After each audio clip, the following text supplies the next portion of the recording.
তো মই একদম ক্লুলেছ মানে ক'ৰ পৰা কেনেকৈ কি কৰিম, কোচিং নোলোৱাকৈ পাৰিম জানো, মোৰ কোনো গাইডেন্স নাই। আইনাৰ ওচৰত বহি নিজেই প্ৰেক্টিছ কৰোঁ, নিজে ভিডিঅ' ৰেকৰ্ড কৰোঁ, কৰি আকৌ চাওঁ মোৰ মুখখন বেকা হৈছে নেকি, মোৰ স্মাইলটো কেনেকুৱা আছে, বহুত হাঁহিছোঁ নেকি, বা মোৰ বডি লেংগুৱেজ কেনেকুৱা। মই বহুত চিলেক্টিভ, মই মানে বস্তুটো বুজি চাওঁ ইয়াতে কেনেকৈ কুৱেশ্যন সুধিছে, কোনটো টপিকৰ পৰা বেছিকৈ ইম্পৰ্টেণ্ট হয়।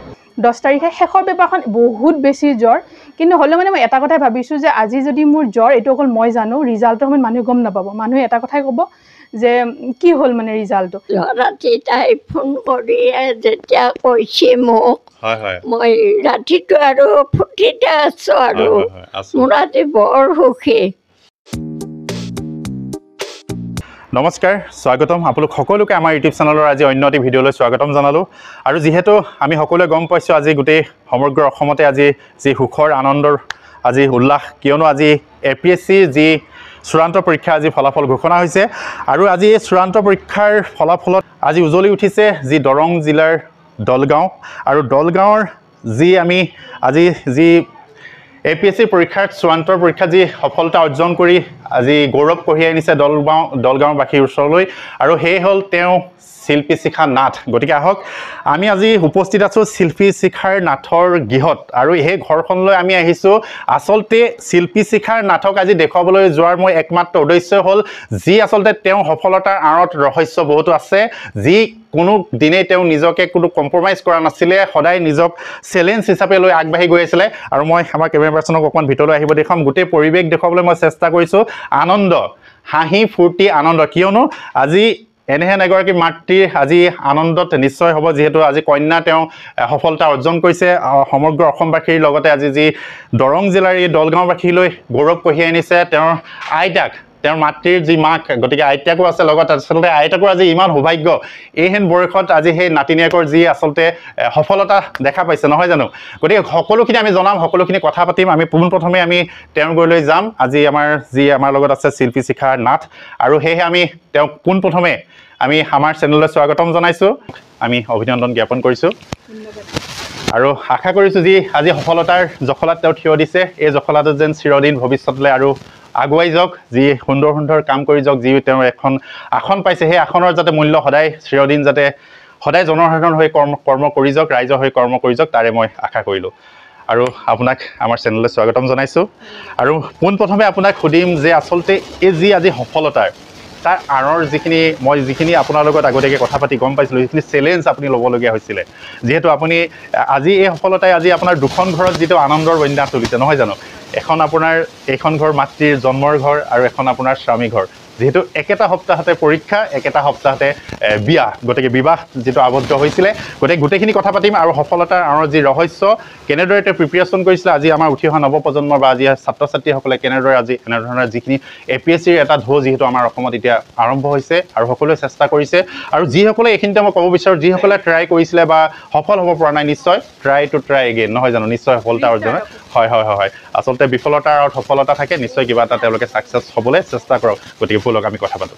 মই মোৰ ঘৰ দলগাঁৱত হৈছে, মোৰ বিয়া হৈছে চিপাঝাৰ, দৰং ডিষ্ট্ৰিক্টৰে, আৰু মোৰ বিয়াৰ পৰিয়াল হ'ল শাহু আৰু তেওঁ মানুহজন। আৰু মোৰ এডুকেশ্যন বেকগ্ৰাউণ্ড হ'ল মই ইয়াতে চিলভাৰ ষ্টাৰ দলগাঁৱতে পঢ়িছিলোঁ, তাৰপিছত মই লুইট ভেলী হাইস্কুলত পঢ়িলোঁ খাৰুপেটীয়াত, মই মেট্ৰিক তাৰ পৰাই দিলোঁ। তাৰপিছত মোৰ গ্ৰেজুৱেশ্যন মই গুৱাহাটী ইউনিভাৰ্চিটিৰ পৰা BTech কৰিছোঁ, আৰু তেজপুৰ ইউনিভাৰ্চিটিৰ পৰা মই MTech কৰিছোঁ, আৰু 2019 মোৰ MTech শেষ হৈছে। আৰু মই ইণ্ডিপেণ্ডেণ্ট মাদাৰ, মানে অনলি চাইল্ড, মা অকল অনলি পেৰেণ্ট, মোক ডাঙৰ কৰা হয়।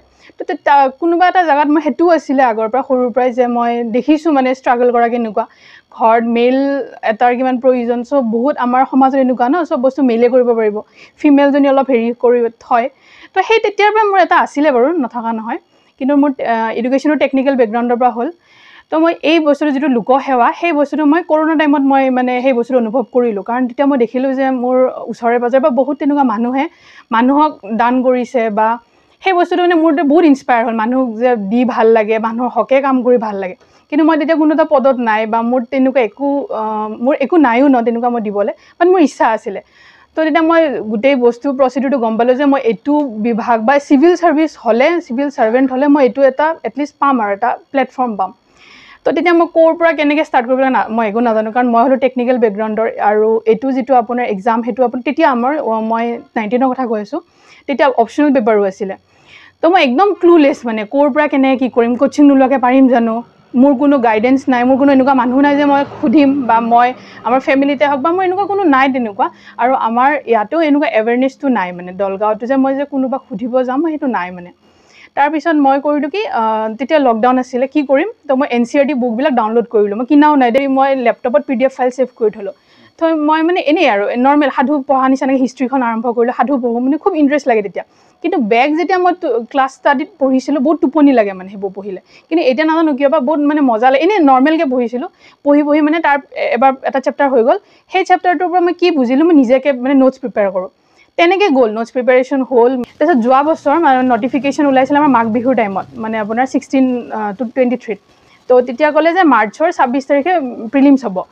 তেতিয়া মানে মোৰ ফিয়ঞ্চে যোন আছিলে তেওঁ ক'লে তুমি এবাৰ দি চোৱাচোন বাৰু, তুমিতো প্ৰিপেৰেশ্যন কৰি আছা ইমান কৰোণা টাইমৰ পৰা, এবাৰ দি চোৱা, তুমি কাৰেণ্ট এফেয়াৰ্ছখিনি পেপাৰ লোৱা, পেপাৰ পঢ়া, আৰু তুমি এবাৰ দি চোৱাচোন বুলি ক'লে। দি চোৱা আৰু হ'লে হ'ব নহ'লে নাই। তেতিয়া মোৰ আকৌ ইয়াতে আৰু এটা ষ্টৰি এড হ'ব যে মোৰ তেতিয়া বিয়াৰ কথা চলিছিলে মাৰ্চৰ 9 তাৰিখে 2023 বৰ্ষৰ। তো ইফালে আহিলে আমাৰ প্ৰিলিমছ হ'ল 26 তাৰিখে। তো মই ক'লো কেনেকৈ হ'ব, 26 তাৰিখে বিয়া, অলৰেডি নৱেম্বৰ মানে লাষ্ট ইয়াৰ নৱেম্বৰত আপোনাৰ বিয়াৰ তাৰিখ লৈ ল'লে দুখন সমাজ মিলি এইবিলাক আৰু ফৰ্মেলিটি যিবিলাক। কৈছে হ'ব তুমি বিয়াৰ কথা চিন্তা কৰিব নালাগে, বিয়াখন পিছুৱাই দিম, তুমি পঢ়া মানে এনেকৈ ক'লে। তাৰপিছত তাতে মই তেওঁৰ ফালৰ পৰা সেইটো পাওঁতে, কিন্তু হ'লেও মই মানে ইচ এণ্ড এভৰি নাইট মোৰ এনেকুৱা লাগে নাই মই নোৱাৰিম, মই এৰি দিম, নোৱাৰিম এইবিলাক, ইমান মানুহে বছৰ দি আছে, মোৰ একো নাই, বেকগ্ৰাউণ্ড নাই, কোচিং নাই, এনেকুৱা। তুমি দি চোৱা ন, হ'লে হ'ব নহ'লে নাই, আমি আকৌ এপ্ৰিল মানত বিয়া ডেট লৈ ল'ম, কথা নাই এনেকৈ ক'লে। তো মই তেনেকৈ দিলোঁ, প্ৰিলিমছ দিলোঁ, দিয়াৰ পিছতো মই ইমান ছেটিছফাইড নহ'লোঁ, কাৰণ কিয় পেপাৰ বহুত টান আহিছিলে, আৰু মই ভাবিলোঁ কি বেলেগ বা কি কৰিছে মই বা, আৰু কোনো সঁচা কথা নকয় ন। তাৰপিছত ৰিজাল্টটো এপ্ৰিলত ওলাল, তাতে হ'ল মেইনছৰ কাৰণে হ'ল। তেতিয়া মোৰ নতুন চিন্তা, মই এনচাৰ ৰাইটিং আমাৰ টেকনিকেলত চব লেপটপত হৈছিলে, মই MTech কৰা তাতো লেপটপত, মই 16ৰ পৰা লিখা মানে মোৰ একদমেই নাই। 2 মাহ আছে টাইম, জুলাইত পৰীক্ষা, এপ্ৰিলৰ 12 তাৰিখৰ পৰা জুলাইলৈ মোৰ সেইখিনি টাইম। মই বহুত চিলেক্টিভ ষ্টাডি কৰিছিলোঁ, মই মানে হাৰ্ড ৱৰ্ক বুলি নকওঁ, মই স্মাৰ্ট ৱৰ্ক বুলি ক'ম। মই বহুত চিলেক্টিভ, মই মানে বস্তুটো বুজি চাওঁ, এতিয়া কেনেকৈ কুৱেশ্যন সুধিছে, কোনটো টপিকৰ পৰা বেছিকৈ ইম্পৰ্টেণ্ট হয়, তেনেকৈ বিচাৰিলে মই নিজে কুৱেশ্যন বনাই মই এটা টাইম ফ্ৰেম মোৰ নিজৰ, যিহেতু মোৰ স্পীড নাই, মই ঘড়ী চাওঁ যে এটা কুৱেশ্যন মই 10 মিনিটছ 8 মিনিটছ দিব লাগিব। প্ৰথমতে মই ভাবিলোঁ যে মই 15টা এটেম্প কৰিম, পিছত নাই মোৰ নহ'ব তেনেকৈ। মই নিজে মানে টাইম ৱাটছত লগাওঁ, মই গা ধুব অহাৰ আগতে প্ৰিপেৰেশ্যন কুৱেশ্যন পেপাৰ নিজে বনাই থৈ যাওঁ, আকৌ যাই মই সেইখিনি কৰোঁ একদম মোবাইলত, মানে মই টাইম একদম স্পীডত, আৰু কিমান স্পীডত মানে নিজে ভাবি লওঁ যে এইটো মোৰ এক্সাম হ'ল। ঠিক তেনেকৈ মেইনছৰ বহুত মই নিজে প্ৰেক্টিছ কৰিছোঁ, কৰি মেলি মেইনছটো যেনিবা গ'ল। কিন্তু এনেকুৱা মোৰ লাষ্টৰ দিনাখন 8, 9, 10 তাৰিখে মোৰ জ্বৰ, 9 তাৰিখৰ ৰাতিপুৱাই জ্বৰ, 10 তাৰিখে শেষৰ পেপাৰখন বহুত বেছি জ্বৰ।